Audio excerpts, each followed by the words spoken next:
let's begin. When you hear that, okay, you can start talking, okay? And then I will share my screen, okay? Yes, yes, just wait for me, okay? Of course, thank you. Ya estamos al aire.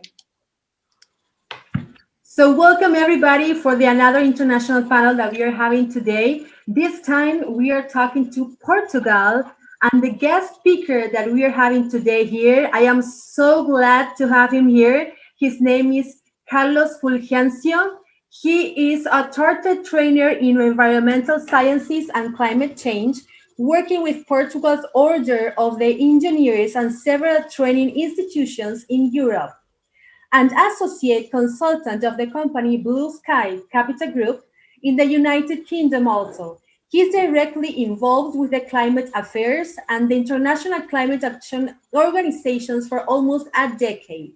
Carlos is the elected head of the Climate Reality Project team in Portugal. Carlos was the first representative of the Global Catholic Climate Movement in Portugal, co-founder also and former delegate in Portugal of the Scientists Warning Project, now a foundation based in the United States. Also, he is co-founder of Zero Association for the Sustainability of the Earth System, the leading climate and environmental NGO in Portugal, and the Energy and Climate Forum of the Portuguese-speaking countries. Carlos was the first European awarded with the Green Ring Award in recognition of the outstanding work towards solving the climate crisis received from Al Gore of the Climate Reality Project in June 2018. I am so glad to have you here, Carlos. Please, we're so expectant to hear your presentation. So thank you so much for accepting this, and thank you so much for being the second guest speaker of this International Planetarium Congress for Lima that we are having here. Carlos? Thank you very much, Carrie. It's my honor to join this Congress, and thank you very much for having me. Please allow me to start by congratulating you for the organization of this World Congress. What an achievement. So just an engaged person as yourself, Carrie, could take this all this movement forward. Congratulations on it. Please allow me to greet everybody that is watching us right now, I think in all corners of our beautiful planet, and as well to send un cordial saludo para nuestros amigos de Latinoamérica. Yo podía intentar continuando hablando un poquito de portuñol, mas como al final no irían comprender muy bien, entonces Muy bien, muy bien. no, it's most kind of you, but I think it will be better if I move to English now and start my presentation. So I think I will have about 30 minutes for 35 for a brief presentation, and then we can move to a quick debate here, because it's already late afternoon here. I know it's lunchtime in Buenos Aires and other parts of South America. So I hope you have a nice lunch, and thank you for watching during your lunch break. So if you don't mind, I will start by sharing my screen. Please, it will be my pleasure. Please.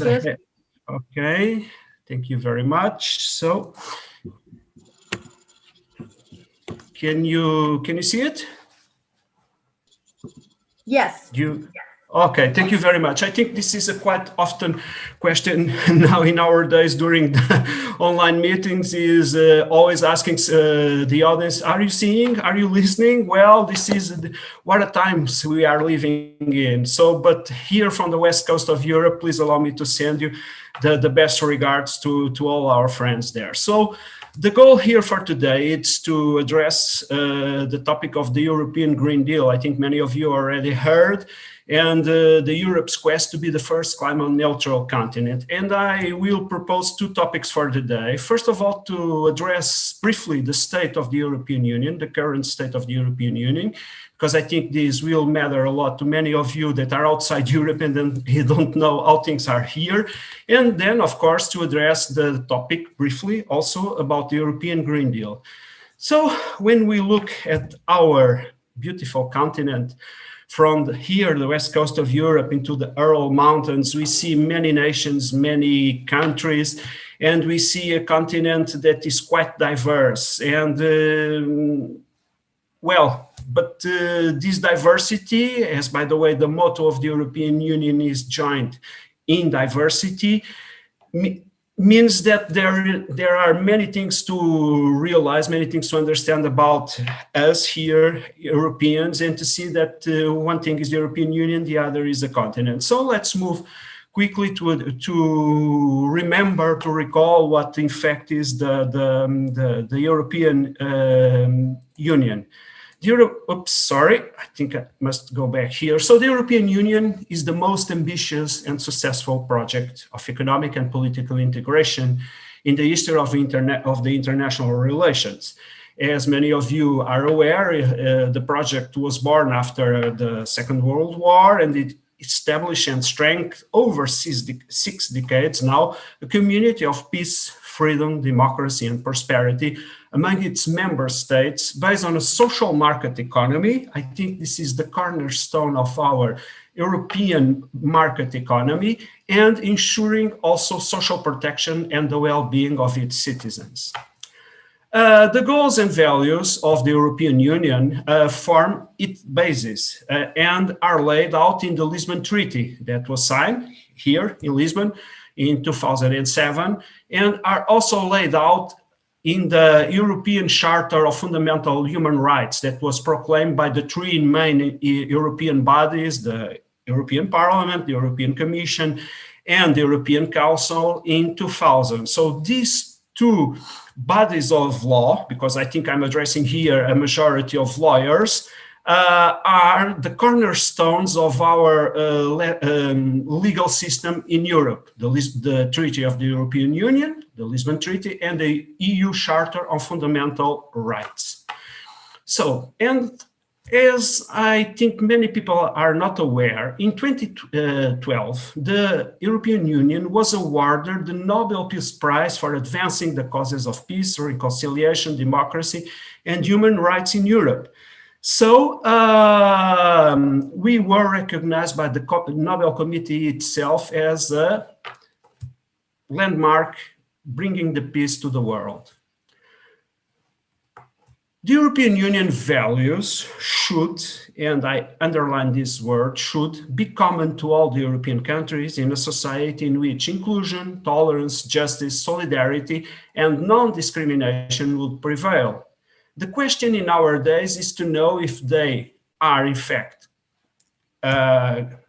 in law or they are not. So these values are values such as human dignity, freedom, democracy, equality, the rule of law, that is very important, and of course, the respect for the basic human rights.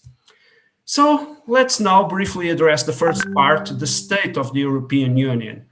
And on this, I will propose we take a glimpse over 4 topics. The first is the EU now, the current state of the European Union in 2020.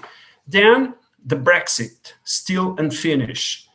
The procedures under Article 7, still to move forward. And the recovery plan, the economical recovery plan, still waiting for co-legislators' agreement. So as you may see, still, and still. So Europe, right now in 2020, is still standing still. So let's start by the current moment, the state of the European Union in 2020. The EU in 2020, united in diversity, as I mentioned earlier, is the EU's motto, and the EU comprises about 445 million people. This counts for about 7% of the world population.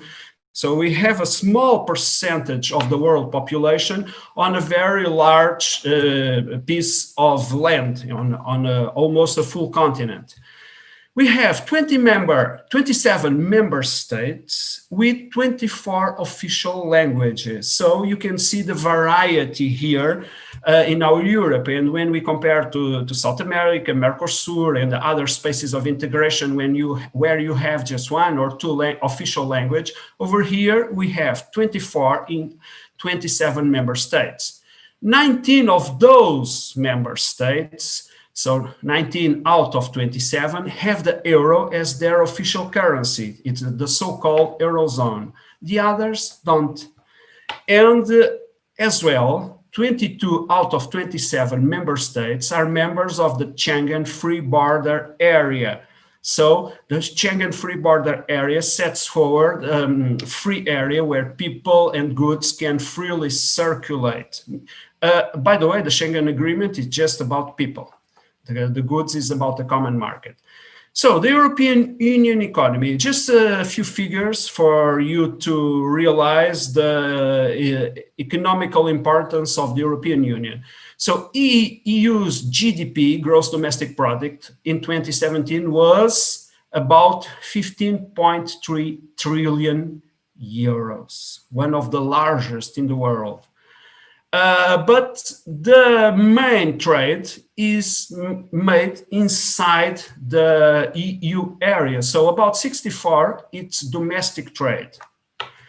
15.6% of global trade. So the EU counts for 15.6% of global trade, being the third largest global player. So after the United States and after China, it comes the European Union. And the European Union is the second largest exporter after China and the second largest importer of goods after the United States. So we stand right in between. So for sure, we are one of the key economical blocks in the world, together with the United States and China. And I think this is the main difference regarding European Union comparing with the other economical blocks is that we are the largest donor of development aid. The Brexit. I think everybody heard about the Brexit and many people still ask us, is the UK still in the European Union or not? Well, the United Kingdom left the European Union on January 31st this year, under the withdrawal agreement that was concluded in accordance with Article 15 of the Treaty of Lisbon, and another very important legal document that is the political declaration. And both these documents set up the framework of the future European Union-UK partnership. Still, that was not the end of the Brexit. So the answer to the question, is the UK in the European Union, is no, it is no longer a member state. Still, the Brexit is unfinished. Both documents that I just mentioned were agreed on October 17 last year and entered into force on February 1st this year. Its purpose was to set out UK's orderly withdrawal from the EU and starting a 11-month transition phase that should end on the 31st of December this year. And now, under the legal guidance, the deadline can no longer be extended. So the deadline for extending it has now passed. Negotiations aimed at agreeing the new relationship comprising a trade deal, but also rules in areas like fishing access, the regulation of medicine and security cooperation, and were always intended to be held after the Brexit day, so the January 31st this year, the last day that the UK was in the European Union, and during the transition phase. Throughout this phase that we are now going through, the UK still follows the EU rules and also and the EU trade regulations, and also still continues to pay for the EU budget. I think that the domestic conservative politicians in the UK always underline. But the UK no longer takes part in the EU institutions and government structures. By keeping most things the same, the idea behind the transition period was to give both sides breathing space, because we can all remember that the negotiations were quite tense. And the whole idea to give a breathing space, it was a very good idea. The trouble was that after the UK left, so on January 31st, the pandemic arrived. And if we and the negotiators were expecting a face-to-face negotiations, that was overturned. And the talks have been taking place via the internet, as we are doing right now. So it's not the same as doing face-to-face, as we all know. From the EU's perspective, the UK government breached the mutually agreed trust. I'm quoting a trustful source, and trying to impose restraints on the withdrawal agreement regarding the Good Friday Agreement from 1988 on Northern Ireland. So now we are in a very difficult moment of the negotiations. We are on a standing still, and we can say that the momento, it's not what both parts expected. And the EU has even the intention to move forward to justice because it's accusing the UK of not complying with the agreement. Even the UK government has acknowledged that its proposal would break international law in a very specific and limited way. But look, when we are talking here for a majority of lawyers, and I'm not a lawyer, we can say to break the law in a very specific and limited way, it's always breaking the law. The European Union now threatens to resort to justice without hesitation, as I just mentioned. So a hard Brexit is on site. And when transition ends on the last day of this year, December 31st, the UK will automatically drop out of the European Union's main trading arrangements that are the single market and the customs union. This will be very bad for both sides if this happens and hard Brexit is on site. And this will mean that the UK companies will no longer have the same type of access to the European markets. The same applies for the European companies to the UK market. But here, I think the cornerstone will be the UK financial market, you know, the city in London, and that has benefited a lot from the membership of the European Union, and that will no longer be happening. So the second thing that I would like you to take a look at, and that is very important to understand the current momentum in the European Union, are the procedures under the Article 7 of the European Union Treaty, the Lisbon Treaty. Mr. Carlos, may I ask you a question, please? Yes? Yes. Do you have a question? Yes, I have a question for you, and it's like, how does the Europe United plan to achieve climate neutrality? Can they do it without UK? Carrie, if you don't mind, maybe we can leave the questions for after the presentation, because I will address that a little bit further, and then we can gather the questions after my presentation. Is it possible? Okay. Okay, so let me briefly address the issues regarding the famous Article 7 of the Lisbon Treaty. So the Article 7 foresees the procedures to suspend certain rights from EU member states. While rights can be suspended, there is no legal mechanism to expel a member state. But you might be wondering now if I already mentioned that the European Union is a zone, is a space of liberty, democracy, respect for human rights, respect for the rule of law, respect of equality, and respect of minorities. Why are we talking about expelling or suspending some members' rights? It's because they are violating those main principles, those main values. So the procedures under Article 7 would be enacted by the Council of the European Union, and this is a quote from the treaty, on a reasoned proposal by 1/3 of the member states, by the European Parliament, or by the European Commission, where a member state persistently breaching the EU's founding values is identified as outlined on Article 2 of the treaty. So the Article 7 points to a breach on the values that are settled on Article 2 and can start a procedure against one member state. The Council of the European Union can vote to suspend the rights of a member state, such as voting and representation. Identifying the breach requires unanimity, and this is the key question here, excluding, of course, the member state under the procedure. Although sanctions require only a qualified majority, the Council, acting by majority, may alter or lift such sanctions. So the key issue here is that for the main issues, the European Council, that is the gathering of all the 27 EU member states, the representatives from the governments, in the most sensitive questions, need always unanimity to take decisions. And when that unanimity cannot be reached, we cannot move forward with an important decision.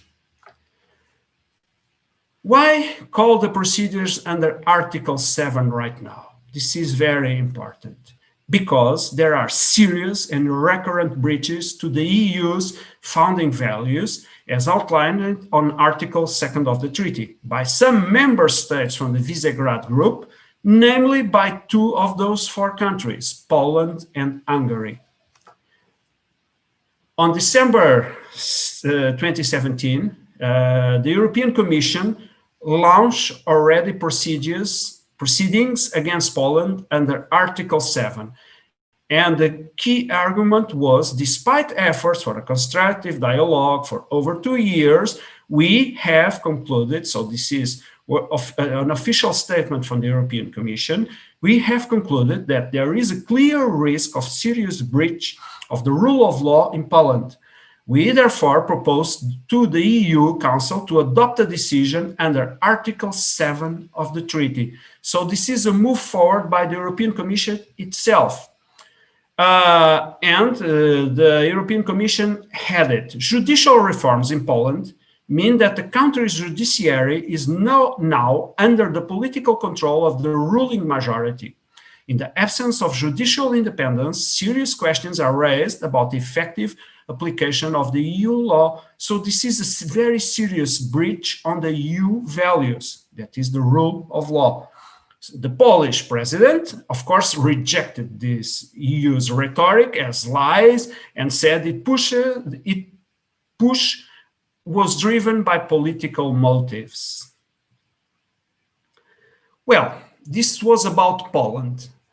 On September 2018, in a tense and emotive ballot that in a few seconds we will see some images about that, the EU Parliament voted to trigger Article 7 procedures against Hungary. So the first move was taken by the European Commission against Poland, a member state. This second move was taken directly by the European Parliament against Hungary. And the reason was that Viktor Orban's government, so the Prime Minister of Hungary, was accused of silencing media, targeting NGOs, and removing independent judges. More recently, already this year, with the pandemic argument, the government stopped responding to Parliament and started to govern by decrees. So the government no longer responds to the Parliament. So this is, in practical terms, the end of democracy, a founding value of the European Union. Mr. Shortly Carlos, after the... Yes? I'm sorry, we're having like 1 minute. To the presentation? Yes. But it wasn't supposed to be 30 minutes. Yes, but we have like problems like with the transmission like time. So we have like 1 minute. Well, if we have one minute, let me just finish this topic here, but I will be by 1/4 of the presentation. So this means that, of course, from the Hungarian government's standpoint, they did not agree with this decision from the European Parliament. And still the motion was passed and it moves to the European Councils for It started approval. with the Brexit campaign. Now a battle of values is playing out here on the continent. The European Parliament, for the first time ever, voting to sanction Hungary for flouting the democratic values it signed onto when it joined the EU in 2004. So what happens next, and who is next? Poland, perhaps soon Romania, also in the crosshairs of those who worry that a blind eye to basic rule of law will ultimately reduce Europe to a mercantile free trade zone, which is what some espouse. Or should the EU, well, just be a smaller club? Those are some of the options. Recently, while Viktor Orban was touting his anti-immigrant, anti-Muslim view of, quote, illiberal democracy on a visit to Italy's far-right Deputy PM Matteo Salvini.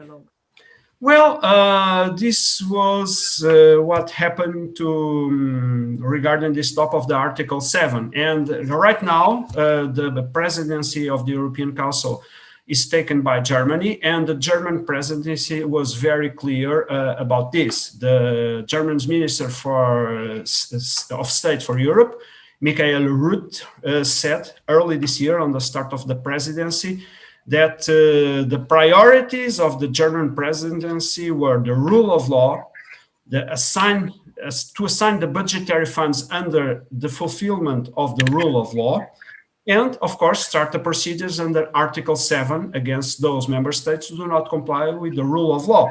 So we are facing a very serious situation in Europe regarding these member states that are breaching the main European values. So this is about 1/4 of my presentation. But Okay. please allow me to finish with a quote from my country fellow, Antonio Guterres, the Secretary General of the United Nations, always a message of hope. And Mr. Guterres said last year on an interview that we need to keep telling the truth to people and be confident that the political system, especially democratic political systems, will in the end deliver. And well, keeping it to 1/4 of what I was expecting to present resumes most of what I had to say. But still, I'm open to questions if you have some. Yes, I have two questions. Who will pay for the Green Deal? Of course, that is a very important issue here. So the European Commission will assign the new the funds under the new Europe's budget. So we will have a budget for 6 years. 6 years term, and the priority will be given to the green recovery and also for the digital society. So it is a matter of assigning the funds as well. The European Central Bank is now purchasing public debt, and the ceiling that the member states had of 3% of GDP on public debt was cut off during the pandemic or because of the pandemic, and now the states can have larger debts. That is not good in long terms, but can recur. Okay. Okay. Thank you so much, Carlos, for your presentation. It was amazing. So thank you so much, everybody, for listening to this, and I will welcome you to the next panel that we have issue of a public debt and the new assignment.